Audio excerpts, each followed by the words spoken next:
Shaping tomorrow's curriculum, the ergonomic way. We often reminisce about our school days, from backpacks to benches, classrooms to playgrounds. Now, imagine if every aspect of those memories was intricately designed with our well-being in mind. This isn't just a nostalgic daydream. It's where the world of ergonomics meets education, and the results are set to be revolutionary. 1. Crisis response. Lessons from the pandemic. The COVID-19 pandemic wasn't just a health crisis.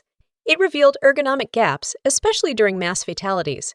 Understanding these challenges helps us prepare for future emergencies, ensuring safety for everyone involved.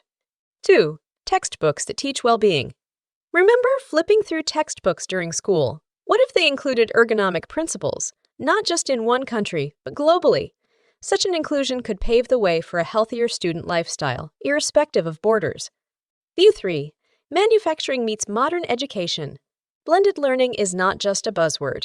By incorporating ergonomics into a mixed curriculum for manufacturing studies, students can make well-informed decisions, potentially revolutionizing industries. 4. Beyond nurses, holistic healthcare ergonomics. Healthcare settings are diverse, but the application of ergonomic checkpoints has been limited. Expanding these to all areas, from operation theaters to waiting rooms, could mean enhanced care and improved staff well-being. 5. Constructing a safer future.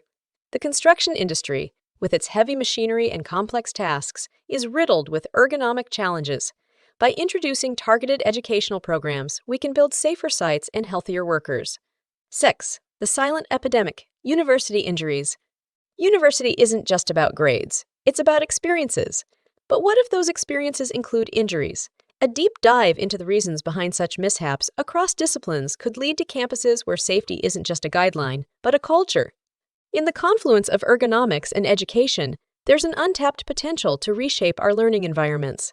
From kindergarten to universities, from textbooks to tools, introducing ergonomic principles into the curriculum could be the game changer we've been waiting for. Join us as we embark on this transformative journey.